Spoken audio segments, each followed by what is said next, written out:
February 2026. The California sun, usually a symbol of promise, felt like a spotlight for an execution. It glinted off the armored sides of federal vehicles swarming the Holmby Hills estate. This wasn't an arrest. It was a siege, an anatomy of a fall, broadcast live. The gates, once a monument to a hip-hop empire, were breached with brutal efficiency. Inside, the marble floors that had hosted decades of legends now echoed with the heavy boots of federal agents. Every piece of art, every platinum record, every custom suit was now just evidence in a sprawling inventory of sins. The king was in his castle. Pause, but the walls were made of glass. The public saw the raid, the helicopters, the sheer force.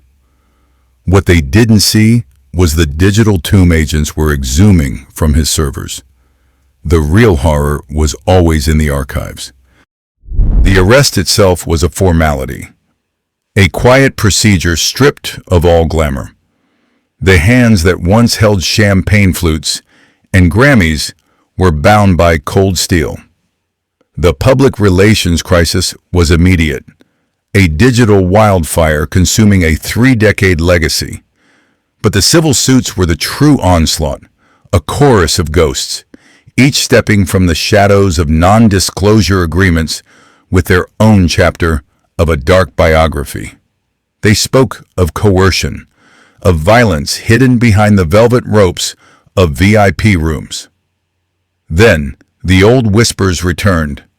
A specter from a 1999 nightclub shooting, a murder allegation that had clung to his name like a burial shroud, was being re-examined by cold case detectives.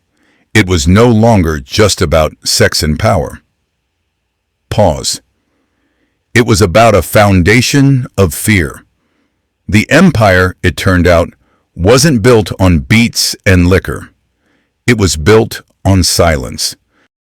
But that silence was purchased, paid for with the noise of a Harlem upbringing that taught one core lesson: you are either the feast or you are the famine. His biography begins not with music, but with a gunshot. The ghost of his father, Pause Melvin Combs, a street hustler executed in his car, was the first entry in the family ledger, a debt of violence to be repaid or outrun. Young Sean chose to outrun it. He ran all the way to Howard University, not for a degree, but for a laboratory. There, he perfected the formula. Control the doors, control the music, control the desire, and you control the money. His internship at Uptown Records wasn't an apprenticeship.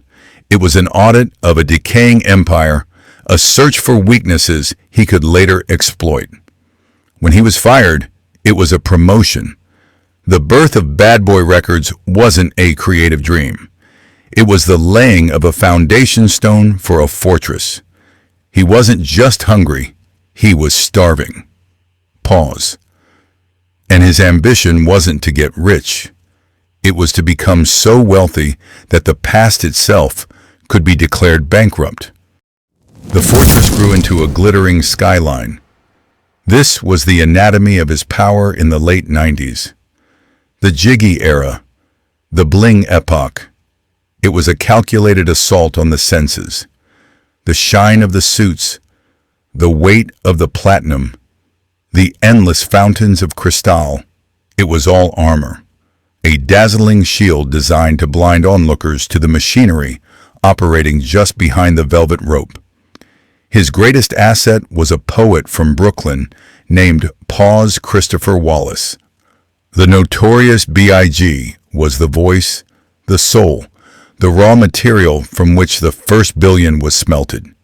His death was not the end of an era. It was the creation of a martyr, a sacred ghost whose legacy would fuel the empire for decades. Then came the expansion. Sean John clothing, restaurants, media. This wasn't diversification, it was fortification. Every new venture was another concrete wall, another layer of insulation between the man in the penthouse and the ghosts on the street. He didn't just sell music, he sold an aspiration, a dangerous one. He became an icon of untouchable success, a walking verdict on the American dream. The architecture of the empire, however, was also the blueprint for its paw's inevitable collapse. The first fissure in the fortress was not a federal raid, it was a lawsuit. A 35-page document filed by a woman who had spent a decade as the empire's most beautiful asset, Cassie Ventura. The papers didn't read like a legal complaint. They read like a manual for psychological demolition. The allegations were an anatomy of control, detailing a life lived inside a gilded cage where the locks were made of threats, surveillance, and a carefully curated addiction. It described a king who didn't just want loyalty, he demanded ownership of the soul. The lawsuit was settled in less than 24 hours. A fortune paid not for innocence, but for silence. It was a desperate attempt to patch the crack in the concrete, but the sound had already escaped, and everyone heard it. The quick settlement was not a dam. It was a signal. A signal to every other ghost haunting the halls of the bad boy empire that silence now had a market price. And so they came. First a trickle, then a flood. A chorus of lawsuits from women whose names were unknown but whose stories were eerily familiar. The same bitter testament repeated over and over. The promise of a career, the isolation from family, the parties that felt less like celebrations and more like pause auctions. The documents painted a horrifyingly consistent picture. A system, a machine designed to find talent, exploit vulnerability, and discard the human wreckage. This wasn't a series of isolated mistakes. This was the inventory of sins, a gruesome template for turning people into products, then into problems, and finally into silence. But some silences are purchased. Others are enforced.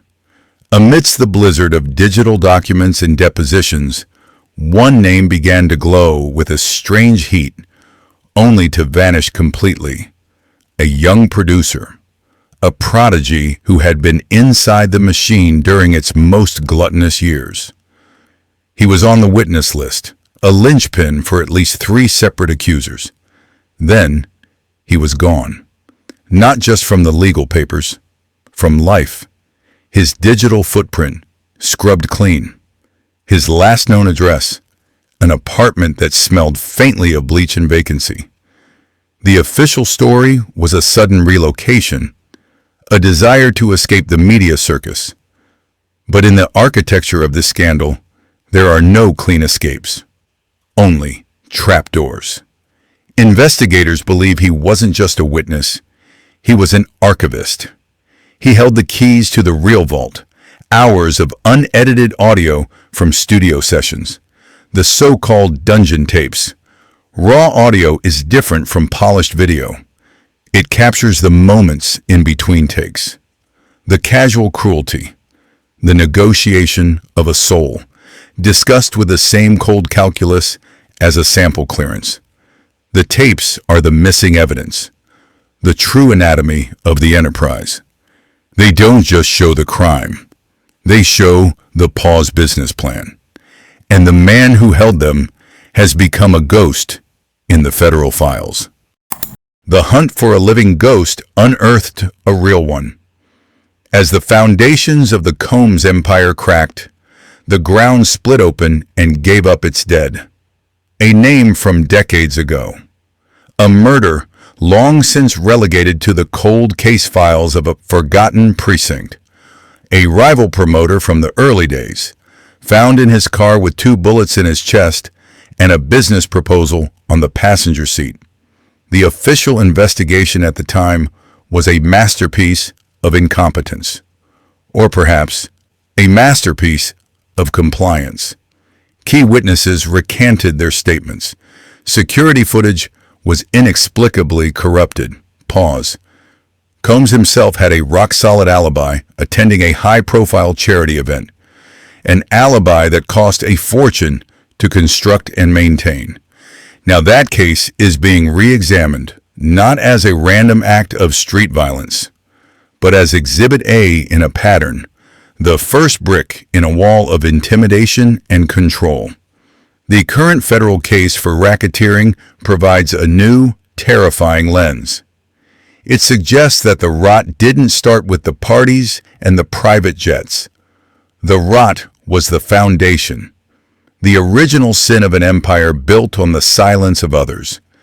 And the FBI is discovering that some old witnesses, now seeing the Titan fall, are finally remembering what they were paid so handsomely to pause forget.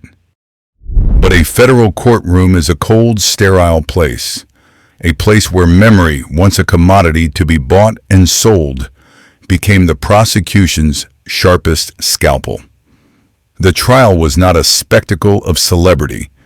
It was an anatomy of a system. Witness after witness, ghosts from champagne-soaked parties recounted stories that stripped the gold plating from the bad boy mythos, revealing the rot underneath. Pause. Combs in a suit that cost more than a car looked less like a king in exile and more like a specimen under a microscope. His defense was a fortress built of money and reputation. It collapsed in on itself. The verdict wasn't delivered with a roar.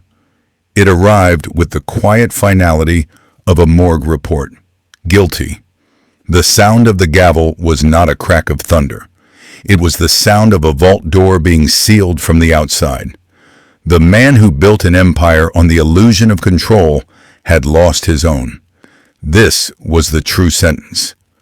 The final, non-negotiable price for a lifetime of perceived impunity. The clang of that door is the first entry in the postmortem audit of a living man. What is the inheritance of Pause, Sean Combs, now? Not the music labels or the liquor brands.